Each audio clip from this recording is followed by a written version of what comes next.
So hello everyone, welcome back to Sprouty Era. आज हम करने वाले हैं chapter 5 of class 6 NCERT history which is kingdoms, kings and an early republic. So सबसे पहले इस चैप्टर की शुरुआत होती है एक छोटी सी शॉर्ट नरेशन से, जिसमें बताया गया है कि एक बच्चा है शंकरन। वो सुबह उठता है तो देखता है उसके ग्रैंड पेरेंट्स जो है बहुत एक्साइटेड है और वो लोग वोट डालने जा रहे हैं और वो चाहते हैं कि वो सबसे पहले पोलिंग बूथ पर पहुंच जाए। तो इसे देखकर शंकरन उनसे जानने की कोशिश करता है कि वो लोग इतने एक्साइटेड क्यों हैं।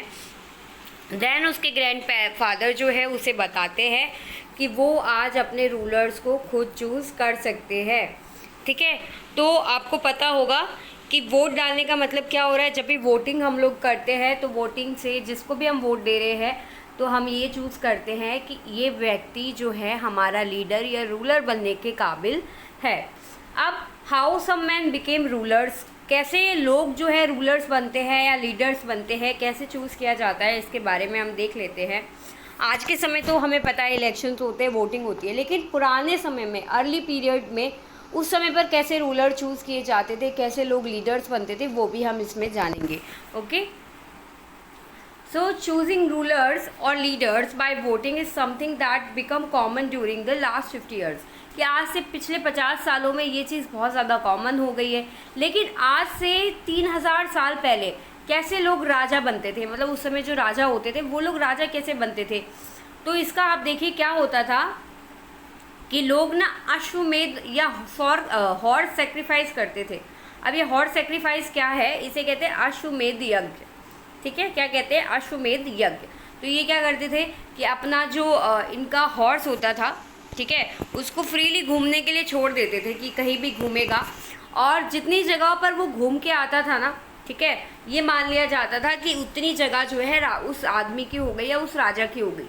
ठीक है, तो हॉर्स के पीछे पीछे राजा के आदमी भी जाते थे हॉर्स को गार्ड करते हुए।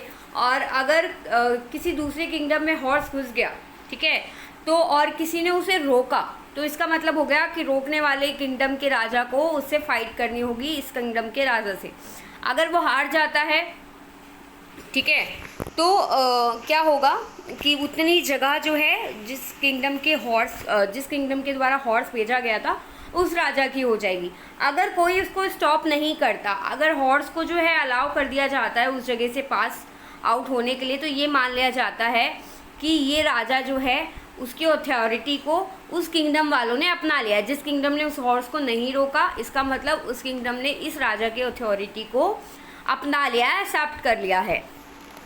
ठीक है, फिर जिन जिन राजाओं की किंगडम से हॉर्स जाता था, फिर उन सब राजा को जो है इनवाइट किया जाता था यज्ञ में। ठीक है, जो कि ट्रेंड जो आप कह सकते हैं पंडित लोग होते थे, उनके द्वारा ये यज्ञ किया जाता था। जो भी प्रेस्ट होते थे उनके द्वारा ये यज्ञ किया जाता था।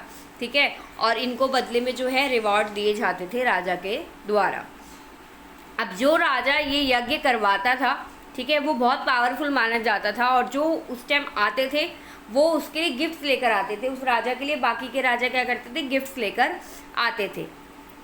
अब जो राजा है वो एक सेंट्रल फिगर होती थी इस पूरे रिचुअल में, इस पूरे यज्ञ में एक सेंट्रल फिगर के रूप में राजा को माना जाता था।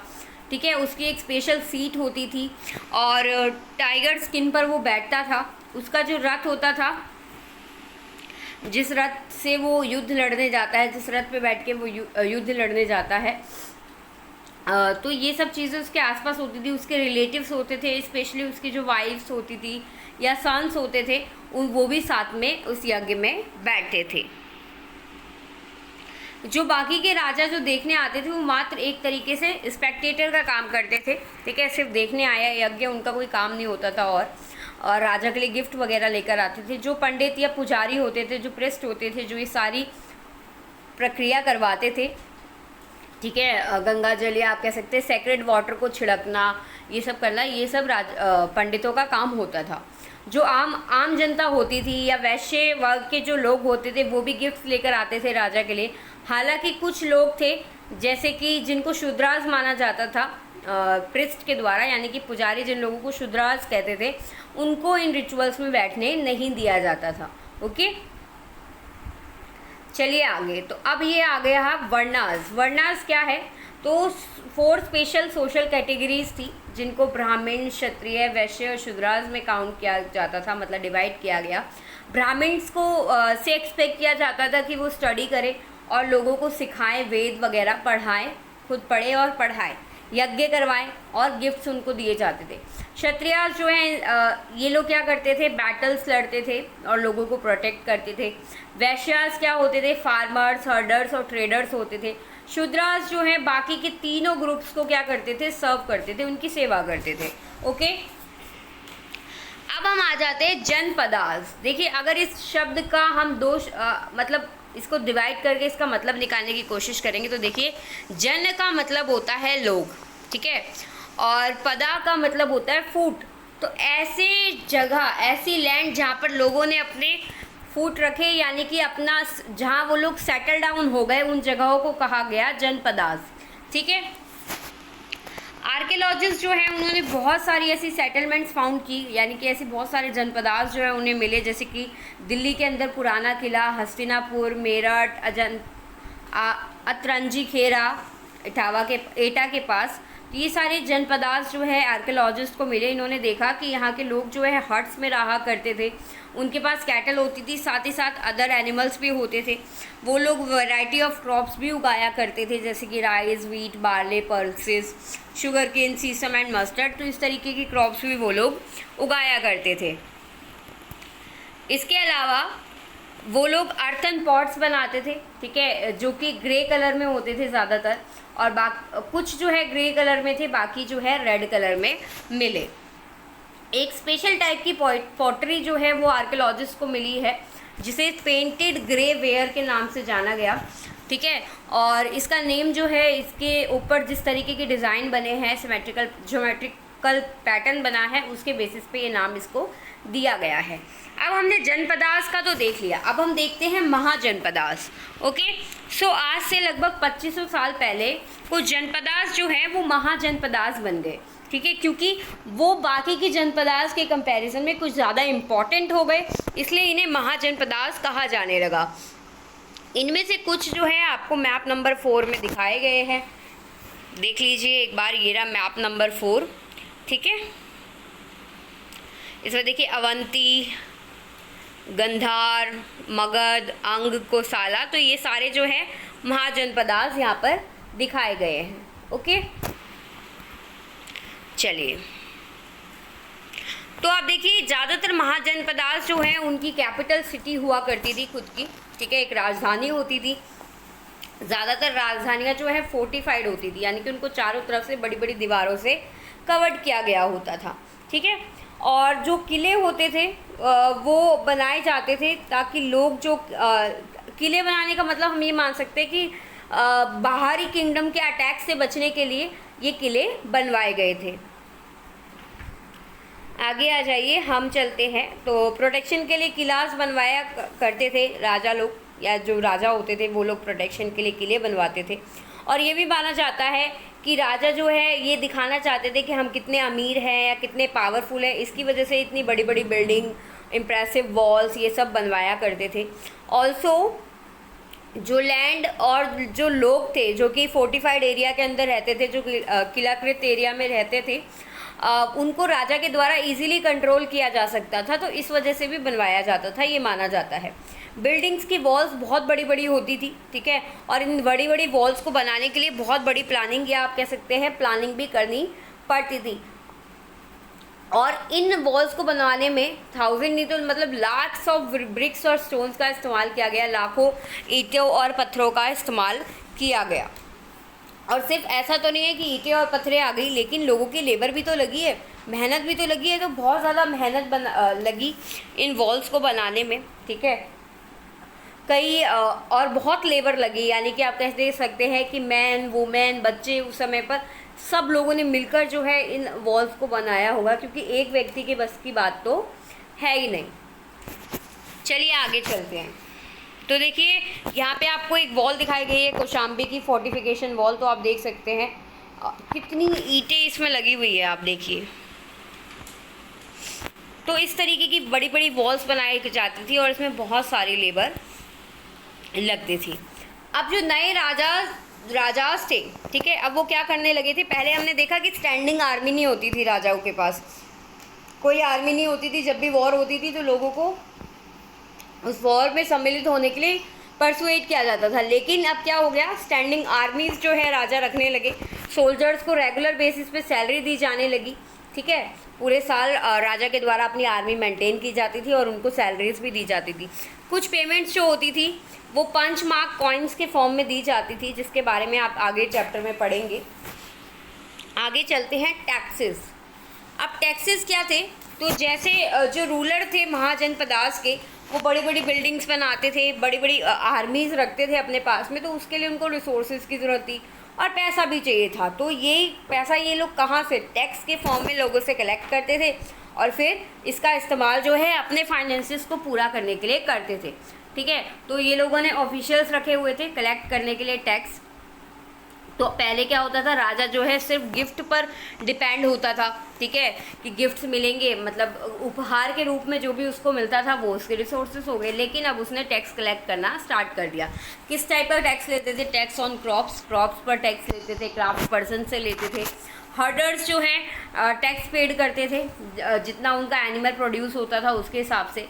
Taxes on goods through trading के थ्रू जो भी पैसा आ रहा है उसके ऊपर टैक्स लगाते थे। हंटर्स और गैदरर्स से भी टैक्स लेते थे, ठीक है। अब ये लोग टैक्स के फॉर्म में क्या देते थे, फॉरेस्ट प्रोड्यूस जो है वो राजा को देते थे। आगे चलते हैं, चेंजेस इन एग्रीकल्चर। तो अब एग्रीकल्चर में क्या क्या चेंजेस आए, तो आप देखिए एग्रीकल्चर के अंदर मुख्य तौर से दो बड़े चेंजेस आए, दो बड़े बदलाव आए। एक ये था कि आयरन प्लाउशेयर जो है उसका इस्तेमाल होने लगा था, हल जिसे हम कहते हैं लोहे का हल, तो उसका इस्तेमाल होने लगा था, जो कि अब इसके लिए क्या होता था, हैवी क्लेई सॉइल जो होती थी वो वुडन प्लाउशेयर से इतनी ज़्यादा बेटर आप वो नहीं कर पाते थे, इसलिए लोहे की प्लाउशेयर का इस्तेमाल होने लगा, जिससे लोगों को आसानी हुई। दूसरा बदलाव क्या हुआ, लोग जो है ट्रांसप्लांटिंग करने लगे। इसका मतलब हो गया कि बीजों को फैलाने की जगह, ग्राउंड पे बीजों को फैलाने की जगह वो लोग क्या करते थे, सैपलिंग्स जो है उनको ग्रो करते थे और फिर उसको फील्ड में प्लांट कर देते थे। तो इस तरीके का बदलाव लोगों ने लाया। अब इससे क्या हुआ, प्रोडक्शन बढ़ गया, ठीक है, और ज़्यादा से ज़्यादा प्लांट्स जो है वो सरवाइव करें। अ क्लोजर लुक टू मगध। अब मगध के बारे में हम थोड़ा सा देख लेते हैं। हमने मैप 4 में मगध को देखा था, तो मगध जो है एक इम्पॉर्टेंट महाजनपदा बन गया था, ठीक है। कुछ 200 सालों में ये बहुत इम्पॉर्टेंट महाजनपदा बन गया था। बहुत सारी रिवर्स जो जैसे कि गंगा, सोन मगध से होकर बहती थी, और साथ ही ट्रांसपोर्टेशन के लिए, वाटर सप्लाईज़ के लिए, लैंड फर्टाइल भी थी इस एरिया में। तो ये सब कारण थे जिसकी वजह से मगध जो है इतना इम्पॉर्टेंट बना। कई ऐसे पार्ट थे मगध के जो फॉरेस्टेड थे। एलिफेंट्स जो कि फॉरेस्ट में रहते थे उनको भी कैप्चर किया जाता था और आर्मी के लिए उनको ट्रेन किया जाता था। फॉरेस्ट जो है उनसे वुड भी मिल जाती थी, हाउसेस बिल्ड करने के लिए, कार्ट्स, चैरियट्स बिल्ड करने के लिए लकड़ी भी आसानी से मिल जाती थी।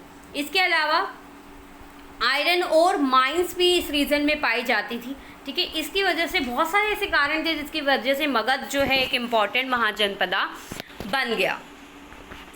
अब मगध में दो इम्पॉर्टेंट या पावरफुल रूलर्स रहे हैं, एक है बिंबिसारा, ठीक है, और एक है अजात शत्रु, जिन्होंने सारे पॉसिबल मीन्स का इस्तेमाल किया बाकी अदर जनपदास को कॉन्कर करने के लिए। महापद्मनंदा जो कि इम्पॉर्टेंट रूलर था, एक और इम्पॉर्टेंट रूलर है, उसने अपना कंट्रोल जो है नॉर्थ वेस्ट पार्ट जो था सब कॉन्टिनेंट का उधर तरफ फैलाया। राजगिरा जो कि आज के टाइम पे राजगीर के नाम से जाना जाता है बिहार में, वो मगध की कैपिटल रही काफ़ी सालों तक। बाद में कैपिटल को पाटलिपुत्र जो कि आज के समय का पटना है वहाँ पर शिफ्ट कर दिया गया। 2300 साल आज से 2300 साल पहले या उससे भी ज़्यादा पहले रूलर था जिसका नाम था अलेक्जेंडर, जो कि मैकेडोनिया में रहता था यूरोप में।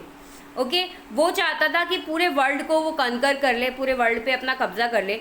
लेकिन हाँ, हालांकि वो पूरे वर्ल्ड को तो कनकर नहीं कर पा रहा, पा सकता था, लेकिन उसने काफ़ी पार्ट्स जो थे इजिप्ट और वेस्ट एशिया के उनको कंकर किया था और फिर वो इंडियन सब कॉन्टिनेंट में आया। जब वो यहाँ पर ब्यास रिवर के किनारे पे पहुँचा और वो चाह रहा था कि आगे और ईस्टवर्ड बढ़े, तो उसके सोल्जर्स ने रिफ्यूज़ कर दिया। वो लोग डरे हुए थे। वो लोग क्यों डरे हुए थे? क्योंकि उन्होंने यहाँ के इंडिया के रूलर्स के बारे में सुना था और वो जानते थे कि यहाँ के रूलर्स के पास बड़ी आर्मी होती थी, फूट सोल्जर्स की, घुड़सवारियों की भी और हाथी भी।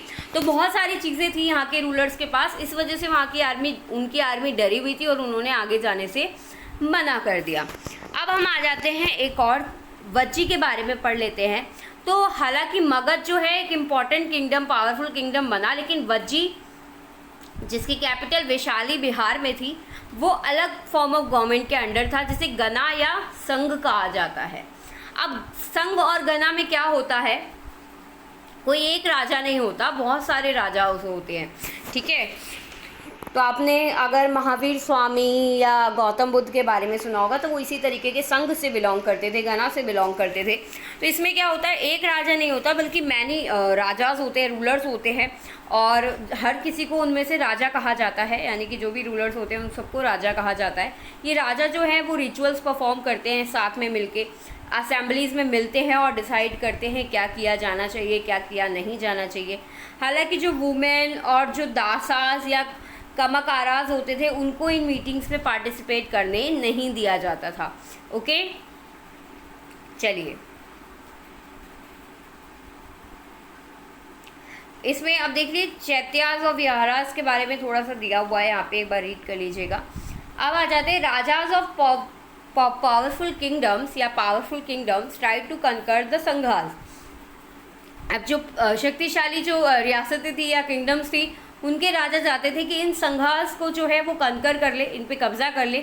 लेकिन क्या हुआ, जो लास्ट रूलर थे या लास्ट गना या संघा था, उनको गुप्ता रूलर्स के द्वारा कंकर कर लिया गया। ठीक है, काफ़ी लंबे समय तक ये नहीं चला, लगभग 1500 साल तक। फिर उसके बाद गुप्ता रूलर ने इनको कंकर कर लिया। यहाँ पे जो है हमारा ये चैप्टर फिनिश हो जाता है। आई होप आपको चैप्टर अच्छे से समझ में आया होगा। कोई दिक्कत हो तो पूछ लीजिएगा। एक बार ये बॉक्स रह गया है, इसको पढ़ लीजिएगा। ठीक है, इसमें बताया गया है कि उनकी असेंबलीज़ के बारे में थोड़ा सा बताया गया है। ठीक है, और उससे रिलेटेड कुछ बातें यहाँ पे दी गई है। बच्चे वुमेन के बारे में बताया गया है।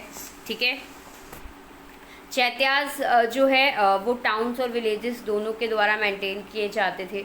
ये सब चीज़ें यहाँ पे दी हुई है। एक बार आप फॉर्मली भी रीड कर लेंगे तो आपको समझ में आ जाएगा।